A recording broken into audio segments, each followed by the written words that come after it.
একটি টুনি চিড়িয়া ছিল। সেই টুনি চিড়িয়া খাবার খোঁজের জন্য তার পরিবেশের দিকে বের হলো। তার পরিবেশে খাবার কম ছিল। সেখানে অনেক পাখি ছিল, তারাও খাবার জন্য সব কিছু খেয়ে ফেলত। তখন সেই টুনি চিড়িয়া প্রচণ্ড এদিকে যাচ্ছিল, কিন্তু কোনো রকমে কোনো খাবার সে খুঁজে পাচ্ছিল না। সে পাগলের মতো খাবার খুঁজছে। তার যেন বাড়িতে খাবার নিয়ে যেতে হবে। যে করে হোক খাবার খুঁজতেই থাকে। কিন্তু সেই খাবারে খুঁজে পায় না।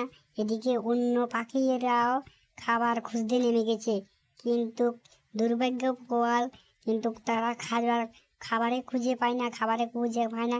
কিন্তু ভগবান এক জিনিস তো আছে, তার জন্য ঠিক এক জায়গায় না এক জায়গায় খাবার রেখে দিয়েছে। সে খুঁজতেই থাকে। পরিশ্রম কখনো বিফলে যায় না। তার জন্য সে পাখি পরিশ্রম করে খাবার খুঁজতেই থাকে। কিন্তু খুঁজতে সে খুঁজে পায় না খাবার। তারপর সে চিন্তা করলো, আমাকে এইভাবে যদি খাবার খুঁজি, তাহলে তো আমি খাবার খেতেও পারবো না। আমাকে আরও তাড়াতাড়ি খাবার খুঁজতে হবে।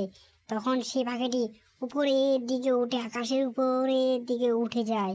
তো উঠে গিয়ে সে দেখে কোথায় সে আপেল খাবে। আপেল পড়েছে। আপেল গাছ কোথায়? সে আপেল গাছের কাছে যাওয়ার জন্য সে দেখছে, কিন্তু তারপরেও সে দেখছে না কোথায় আপেল গাছটি অবস্থিত, কিন্তু সে পাচ্ছে না। শেষের দিকে সে আপেল গাছ ধীরে ধীরে দেখতে পায় যে সেই জায়গায় ধীরে ধীরে নিয়ন্ত্রণ করে চলে যায় সে আপেল গাছের দিকে। কিন্তু আপেল গাছের দিকে যে সে আপেল পাবে কিনা তারও সন্দেহ। তারপরেও সে পরিশ্রম করে আপেল গাছের দিকে যায়। তখন যেতে সে আপেল খেয়ে দেখতে পায় সে একটাই আপেল আছে তার জন্য। তখন সে খুশি হয়ে যায় পাগলের মতো। তখন সে চিন্তা না করে নিচে নামে সে আপেলটিকে একবারে মুখে নিয়ে নিল সে তার বাড়িতে তার বউয়ের জন্য। তখন সে আবার রওনা দিল বাড়ির দিকে। সে বাড়িতে যেয়ে তার বউকে সে আপেলটা খাওয়াবে। তখন সে আকাশের দিকে আবার উড়ে যাচ্ছিল সে বাসার দিকে। তখন সে ধীরে ধীরে বাসার দিকে যায়। সে তো মনে মনে খুশি হয়ে যায়, আজকে যদি আমি বাড়ি যাই আমার বউ অনেক খুশি হয়ে যাবে সে আপেলটা দেখে, তার জন্য খাবার এনেছে।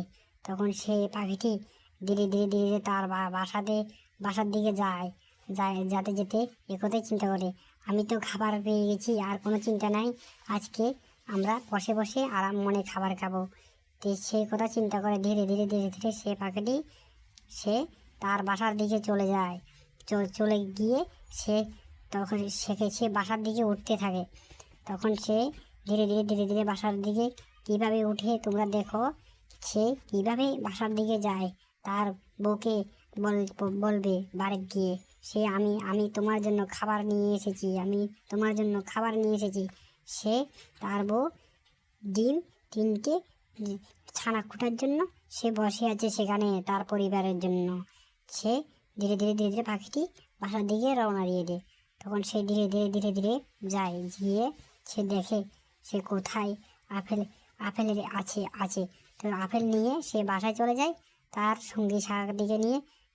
তখন সে আপেলটা খেয়ে ফেলে ধীরে ধীরে সে খুশি হয়ে যায়। আর আজকের জন্য আমরা